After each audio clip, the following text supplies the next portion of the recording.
Skydive. There comes a time in a young man's life when he must skydive, or at least seriously think about it, which means going down to the skydiving premises and looking it over. If you turn back before signing up, then no harm done. What you don't want to do is try to turn back when you're going out the door of the plane. That might be something you want to hide from your girlfriend, if you had a girlfriend, which was determinatively unlikely at an engineering school in upstate New York back in the 60s. They say it's different today. That admonition about the door turned out to be somewhat irrelevant since the plane that my friend Poppy and I jumped out of didn't have a door, which can be startling as you board for your inaugural jump, since that wasn't mentioned in the training. Also, when you say jumped, you might be giving the jumper a bit too much credit.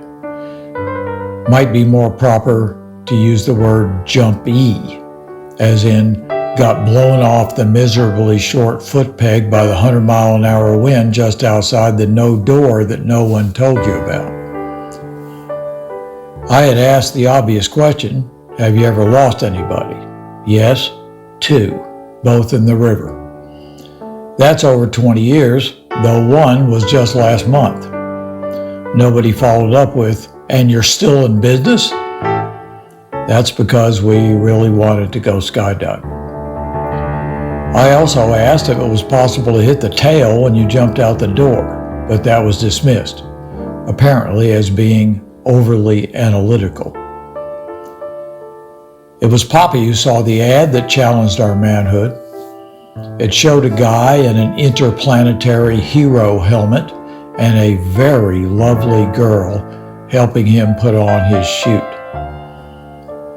I'm sure she would have been there also over the many months of recovery from his crushed ribs and spine. Bottom line, we thought there was at least some chance there would be girls at the airstrip, but we weren't counting on it.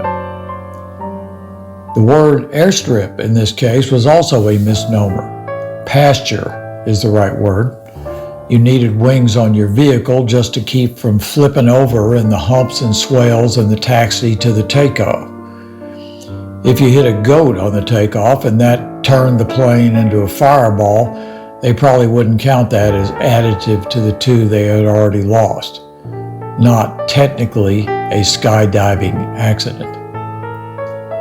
Of course, we had practiced all morning jumping backwards off a wooden platform into a twist and roll.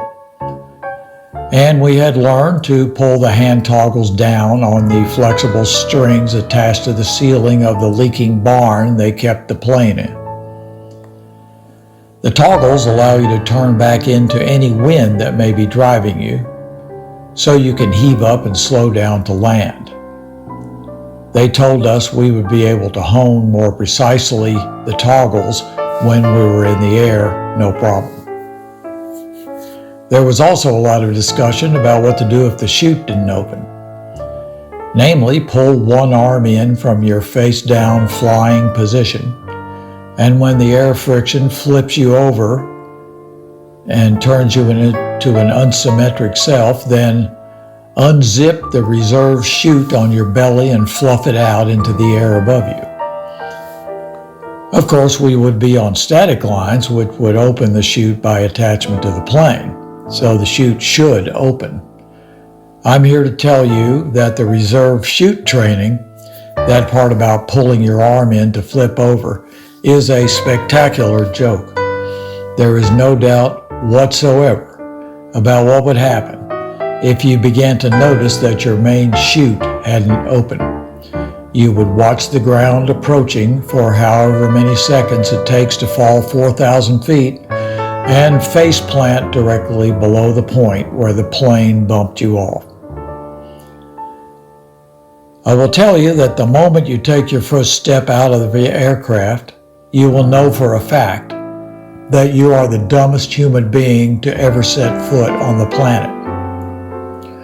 You will also realize that everything you've ever done in your life has been wrong up to that point, and you will now never be able to do anything about it. I'm sure first-time bungee bridge jumpers feel exactly the same way. When you hear what sounds like somebody trying to wake you up when you have been deep sleeping in a washing machine, you will realize that the chute has opened. Now it is exhilarating. You're floating. The little houses and cars and fields below look like you're looking down at a particularly realistic train set in somebody's garage. That was my theory, that when you left the plane, you wouldn't be afraid of the height because it was too far up.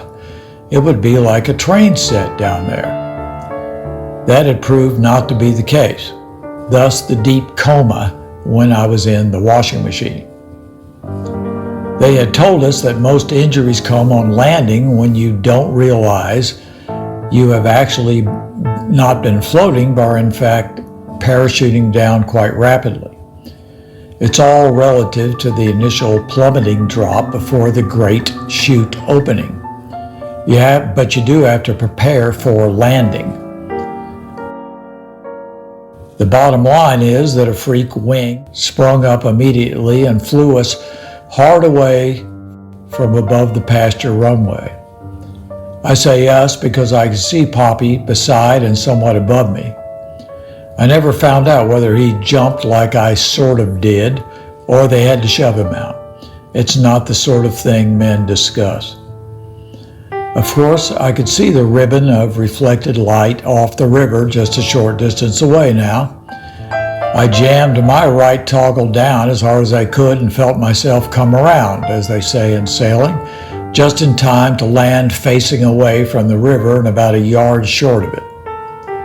I looked up and saw Poppy above me, hands on both toggles and eyes fixed on the center of the river.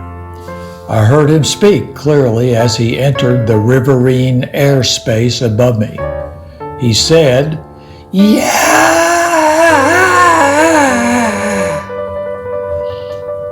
Keep in mind that the Susquehanna, though shallow, is a mile wide down there near Binghamton, and the heavy parachuting boots are impossible to get off in time. Poppy crashed in a ball of dust on the far side, never having pulled the toggles at all. He cleared the river by a good 10 feet. The truck had to go around 15 miles to pick him up. We both jumped a second time to show that we had mastered it. It was even more frightening than the first, some kind of PTSD. There were no girls on the premises that we saw.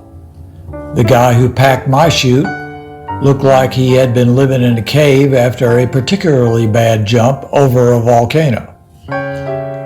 No girl that I ever told the story to did anything to nurture my developing machismo, unless you count not returning from the restroom rather soon after hearing the Danube by the river. Of course, there's no accounting for taste in a know which toggle to pull world. I heard that Poppy pulled down a lovely girl who was majoring in applied math at a more than respectable institution of higher learning. I have no idea where he met her or whether he ever told her the parachute story or not. I went off to graduate school and lost track of Poppy. I did eventually marry a girl who was a trained military parachutist. I never mentioned the parachute story to her, and she hasn't asked about it.